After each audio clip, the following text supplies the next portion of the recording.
ગુજરાતના મુખ્યમંત્રી ભૂપેન્દ્ર પટેલ આવતીકાલે સુરતની મુલાકાત માટે પહોંચવાના છે અને જ્યાં તેઓ ગુજરાતના પ્રથમ એફિલિએટેડ માર્કેટ યાર્ડનું લોકાર્પણ કરશે। સુરત એપીએમસી માર્કેટના આધુનિકરણના ભાગરૂપે તૈયાર કરવામાં આવેલું આ અત્યાધુનિક માળખું 2-વે રેમ્પ ધરાવે છે। મહત્વનું છે કે અહીં 100 ફૂટ પહોળો રેમ્પ બનાવવામાં આવ્યો છે, જેનાથી ટેમ્પો અને ટ્રક જેવા ભારે વાહનો સીધા જ પ્રથમ માળ પરની દુકાનોની સામે જ જઈ શકશે।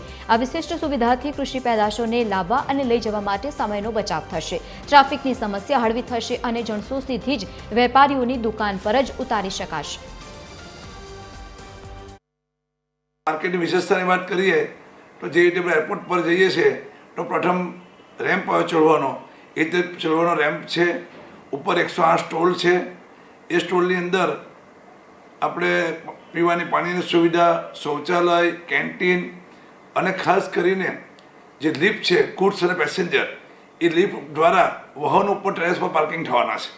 એ બહુ અગત્યની બાબત છે। એની સાથે સાથે નીચે જૂનો માર્કેટ યાર્ડ છે, ઉપર નવો બન્યો માર્કેટ યાર્ડ છે।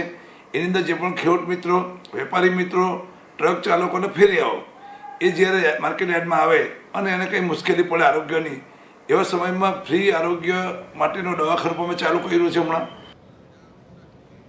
તો પ્લેજમાં હવે વાત મુખ્યમંત્રીના શાસનકાળ વિશે।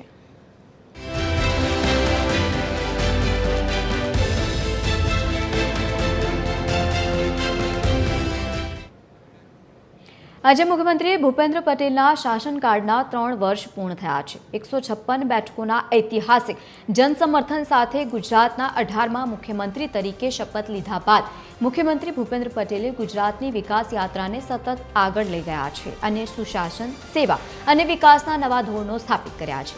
આ 3 વર્ષોમાં જાહેર કરવામાં આવેલી વિવિધ લોક કેન્દ્રિત નીતિઓએ રાજ્યને બહુવિધ ક્ષેત્રોમાં અગ્રસર બનાવ્યું છે। ભૂપેન્દ્ર પટેલના નેતૃત્વમાં ગુજરાતને G20 બેઠકો અને 10મી વાઇબ્રન્ટ ગુજરાત ગ્લોબલ સમિટ જેવી આંતરરાષ્ટ્રીય ઇવેન્ટ્સનું સફળતાપૂર્વક આયોજન કરવામાં આવ્યું।